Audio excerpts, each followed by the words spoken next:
Hey guys, welcome back to my channel. তোমরা সবাই কেমন আছো? প্রচণ্ড রোদ বাইরে, আমি তাকাতে পারছি না, এতটা রোদ আজকে। তো এখন সকালবেলা আমি মা ভাই সকাল বাজে 11টা, অনেকটাই বেজে গেছে।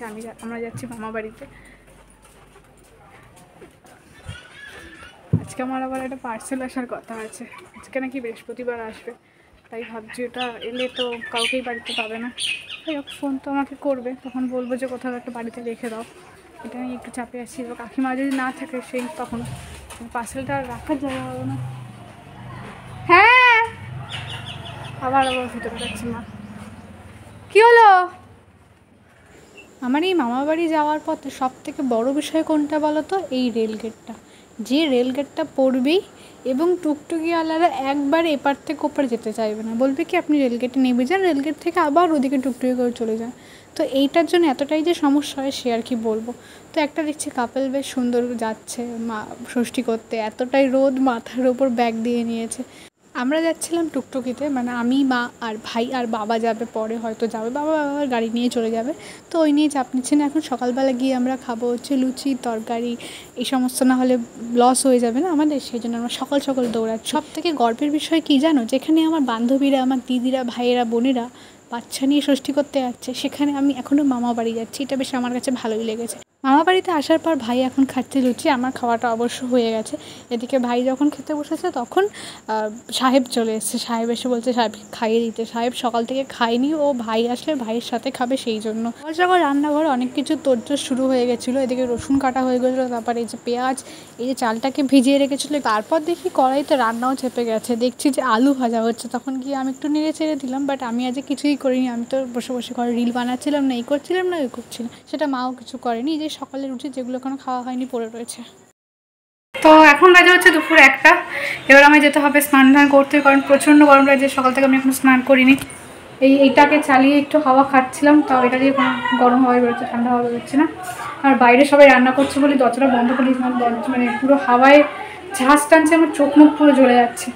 তো চলো এবার চেঞ্জ করি, দেখি বাকি আর কি রান্না করছে কে। আচ্ছা দেখো, শুয়ে রয়েছে দুটো মিলে, শুয়ে ভিডিও ফোন দেখছে। এই যে বন্য, আর এই যে হচ্ছে শুভজিৎ পাল, যাদের শুধুই ফোন দেখাটা কাজ। দেখি তো বাইরে কে এসছে, জানলাটা খুলি। তোদের ফ্যানটা চালিয়ে দিই, লাইটটা অফ করে দিলাম। লাইট তো কুলার চালাবো। কুলার কোনটা? এটা চলেছে, চল বাইরে যাই।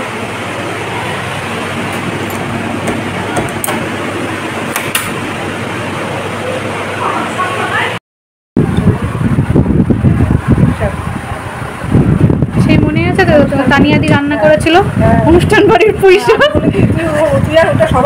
সবাই জানে, লিখে পাঠিয়েছে, সবাই জানে। ওটা ভিডিও করে এখন বিরিয়ানি করে, বিরিয়ানি রেসিপি, বিরিয়ানি আপনি তুই কি এখন মেকআপ মানে কি বলে পার্টি মেকআপ ছেড়ে কি এখন রান্না যাচ্ছিস নাকি?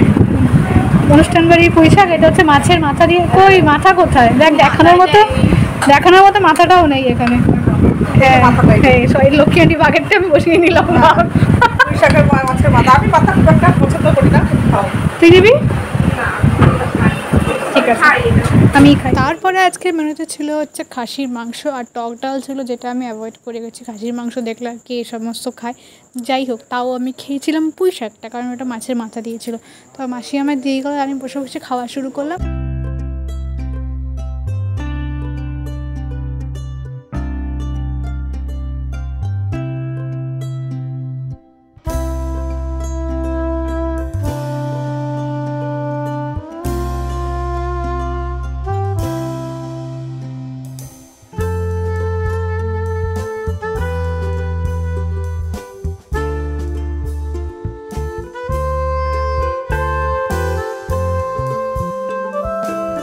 সন্ধ্যাবেলা যেই হয়েছে, আমার হাতে চলে এসছে চা। এখানে সবাই চা খাচ্ছিলো, বাট আজকে স্পেশাল আমি দুধ চা পেয়েছিলাম, বাকি সবাই লিকার চা খাচ্ছিলো।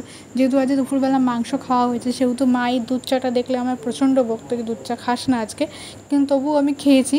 আর ওকে দিতে যাচ্ছিলাম, নেবন তুই একটু খা, বাট আমারটা খা বললো। প্রথমে মুখেরটা খাবে না, তারপর আমি ওর গোটা বিস্কুট দিয়ে গেলাম, তাও খেলো না।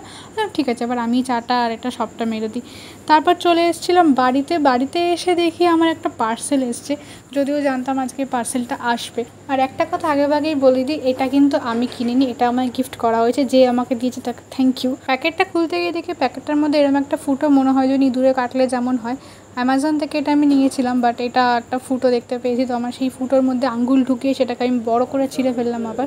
সেই জন্য আর এটাকে কাঁচি দিয়ে কাটতে বা কিছু করতেই হয়নি। তোমরা অনেকেই জানো যে আমি ডেলি প্যাসেঞ্জারি করি, মানে সকালবেলা বেরোই আর বিকেলবেলা ফিরি। তো এখন যখন সকালবেলা বেরোচ্ছি এই রোদে প্রচণ্ড তাপে আমার তাপটা প্রচণ্ডই পুরো শরীরের ওপর এসে পড়ে। তারপরে আমি ছাতা ইউজ করি, বাট ছাতা ইউজ করলেও হাতে গলায় না একটু দাগ হয়েই যায়, একটা ট্যান পড়েই যায়। তো সেই জন্য এটাকে জাস্ট কেনা।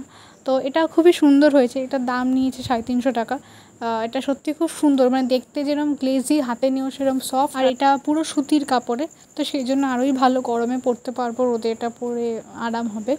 তো এটা এখন পরে দেখবো, পরে দেখার পর বুঝবো যে আদৌ কতটা এটা ভালো রয়েছে। একটা দিকের ফিতে পুরো ছেঁড়া ছিল, যেটা আমার হাতে কিছুক্ষণ পরেই ছিঁড়ে গেছিলো। তারপর এটা এখন আমি পরে দেখবো, ভাইকে বলছিলাম এটা আমি কীরকম করে পরবো। তারপর দেখলাম যেভাবে ফ্রক পরে বা যেভাবে জামা পরি আমরা, ঠিক সেইভাবে এটা গলার মধ্যে পরে নিলে তারপর আগে মাথারটা তুলতে হবে, তারপর মুখেরটা আটকাতে হবে। প্রথমে বুঝতে না পেরে আগে আমি মুখেরটা আটকাতে যাচ্ছিলাম, তখন ভাই বললো আরে পাগল, আগে মাথারটাকে আটকা তারপরে মুখেরটাকে আটকা। সেজন্য আবার নামিয়ে দিলাম, তারপর আগে মাথারটা আটকে মুখেরটা আটকালাম। বাট এমনিতে এরকম কালো হয়ে গেছি। তারপরে সাদাটার যখন আমি পরছিলাম তখন আমাকে আরও কালো লাগছিলো, এই জন্য আমি খুবই দুঃখিত হয়ে গেছিলাম। বাট কালকে থেকে আমি এটা ইউজ করবো, দেখি যদি একটু ফর্সা হতে পারি, ট্যান যেন না পড়ে আমার আর। তো যাই হোক বন্ধুরা, আজকে ভিডিওটা এখানেই শেষ করছি। সবাই ভালো থেকো, সুস্থ থেকো, আর আমাকে প্রচুর ভালোবাসতে থেকো। টাটা।